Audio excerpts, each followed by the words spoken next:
नगर निगम चुनाव में परचम लहराने को भाजपा ने अपने दिग्गज नेता और स्टार प्रचारक मैदान में उतार दिए हैं। मुख्यमंत्री योगी आदित्यनाथ और दोनों डिप्टी सीएम सहित प्रदेश के सभी कैबिनेट मंत्री और अन्य बड़े नेता लगातार चुनाव प्रचार में जुटे हैं। बरेली से भाजपा के मेयर उम्मीदवार डॉक्टर उमेश गौतम के चुनाव प्रचार के लिए डिप्टी सीएम केशव प्रसाद मौर्य 6 मई को बरेली आ रहे हैं। Deputy CM Keshav Maurya MB inter college में एक चुनावी सभा को संबोधित करेंगे। इसके बाद 9 मई को मुख्यमंत्री योगी आदित्यनाथ की बरेली में सभा संभावित है। मुख्यमंत्री के संभावित कार्यक्रम को देखते हुए भाजपा नेता अभी से तैयारियों में जुट गए हैं। प्रशासन ने भी सुरक्षा को लेकर एहतियाती होमवर्क शुरू कर दिया है।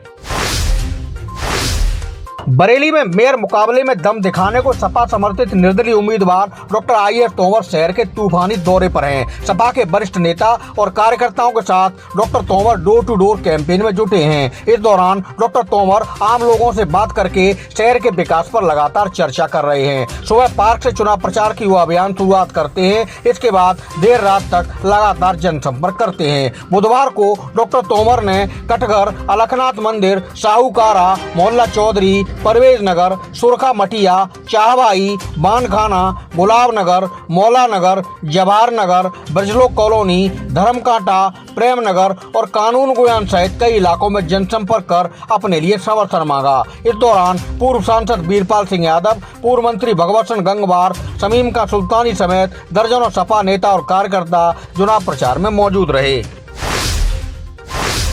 बरेली से भारतीय जनता पार्टी के मेयर उम्मीदवार डॉक्टर उमेश गौतम ने चुनाव प्रचार में पूरी ताकत झोंक दी है। उनके साथ पूर्व केंद्रीय मंत्री एवं सांसद संतोष गंगवार, वन मंत्री डॉक्टर अरुण कुमार, कैंट विधायक संजीव अग्रवाल, भाजपा महानगर अध्यक्ष डॉक्टर के.एम. अरोड़ा, पार्टी के तमाम नेता और कार्यकर्ताओं के साथ लगातार चुनाव प्रचार में जुटे हैं। बुधवार को भाजपा उम्मीदवार डॉक्टर उमेश गौतम ने सैदाना कॉलोनी, हजियापुर, संजय नगर, दुर्गा नगर, सैनिक कॉलोनी समेत शहर की कई कॉलोनियों में जाकर लगातार जनसंपर्क किया और अपने लिए समर्थन हासिल किया। अगले कुछ दिन में योगी सरकार के कई मंत्री भी बरेली में चुनाव प्रचार को धार देते नजर आएंगे।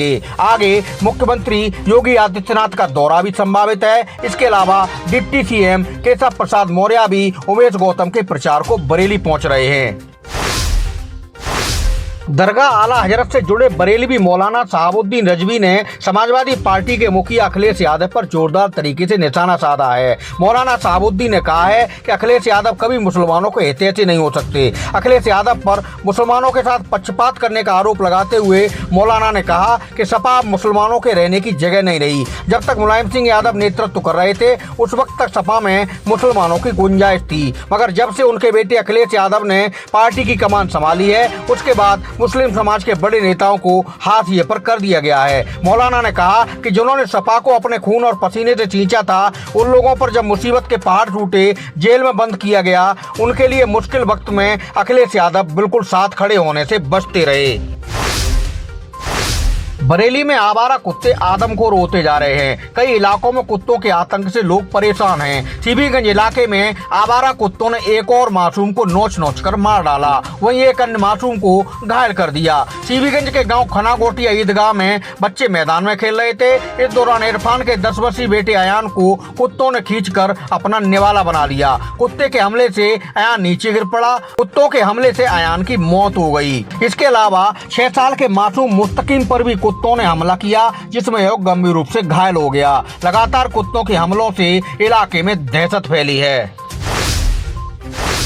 बरेली में सभासद चुनाव को लेकर 2 पक्ष आपस में टकरा गए और अंधाधुंध गोलियां चली। कई लोग इसमें घायल भी हो गए। मामला फरीदपुर का बताया गया है। पुलिस के मुताबिक नगर पालिका फरीदपुर से वार्ड 7 से सबली और फरहत नाज प्रत्याशी हैं। सबली के पति शफीक रात 10 बजे समर्थकों के साथ मोहल्लों में वोट मांगने निकले थे, तभी ताजुद्दीन पक्ष के लोगों ने उन्हें रास्ते में रोक लिया। कहासुनी के बाद मामला टकराव में बदल गया और इसके बाद मारपीट और फायरिंग हो गई। कई थानों के फोर्स के साथ मौके पर पहुंचकर अफसरों ने हमलावरों को दौड़ा लिया। कई लोगों को हिरासत में लिया गया है। तो मामले की रिपोर्ट भी दर्ज कर आगे की कार्रवाई की जा रही है। बरेली में पिता से कहासुनी होने पर एक छात्र ने फांसी लगाकर आत्महत्या कर ली। बारहरी थाना क्षेत्र के संजय नगर निवासी ओम प्रकाश के 21 वर्षीय बेटे विनोद ने स्टाल इंटर की परीक्षा पास की थी। बुधवार को मां और पिता घर के काम से गए थे। वापस आकर देखा तो बेटे की लाश कमरे में फंदे से झूल रही थी। बेटे की मौत से परिवार में कोहराम मच गया। बताया गया है कि पिता का किसी बात को लेकर बेटे से विवाद हुआ था। सुसाइड की सूचना पर मौके पर पहुंची पुलिस ने शव को पोस्टमार्टम के लिए भिजवाया है। पुलिस मामले की जांच में जुटी है। बरेली में एक दबंग ने मोहल्ले की ही विधवा की बेटी से दुष्कर्म की घटना को अंजाम दे डाला। शिकायत पर दबंग ने नाबालिग किशोरी की अश्लील फोटो वायरल करने की धमकी दी। दबंग खुद को माफिया लल्ला गद्दी का रिश्तेदार बताकर पीड़ितों को धमका रहा है। मामला सुभाषनगर थाना क्षेत्र के सनैया धन सिंह का है। महिला के अनुसार दबंग उसकी नाबालिग बेटी को बाइक पर बिठाकर ले गया और उसके साथ हैवानियत की। पुलिस ने महिला की शिकायत पर मामला दर्ज कर कार्रवाई शुरू कर दी है। चुनावी मौसम में भाजपा ने सपा को बड़ा तगड़ा झटका दिया है। पीलीभीत में समाजवादी पार्टी के पूर्व मंत्री हेमराज वर्मा ने पार्टी छोड़कर भाजपा ज्वाइन कर ली है। हेमराज वर्मा के भाजपा ज्वाइन करने के बाद जिले में राजनीतिक गतिविधियां तेज हो गई हैं। भाजपा गांधी सांसद वरुण गांधी का पार्टी से मनमुटाव किसी से छिपा नहीं है। इसी बीच हेमराज वर्मा के भाजपा ज्वाइन करने को लेकर कई तरह के कयास शुरू हो गए हैं। यहाँ बता दें कि पीलीभीत से भाजपा सांसद वरुण गांधी लगातार अपनी सरकार के खिलाफ होकर बयानबाजी कर रहे हैं, जिसके बाद से संगठन और सरकार दोनों से उनकी तनातनी चल रही है। बदायूं में आवारा सांड ने एक किसान को पटक कर मार डाला। थाना उजानी क्षेत्र के सिरसोली गांव के राजा राम की मक्के की फसल में सांड घुस गया था और फसल बर्बाद कर रहा था। किसान ने सांड को भगाने की कोशिश की तो उन पर हमला कर दिया। आसपास खेतों में काम कर रहे मौजूद जब तक दौड़कर वहां पहुंचे, सांड राजा राम की जान ले चुका था। किसान की मौत से परिवार में कोहराम मचा है।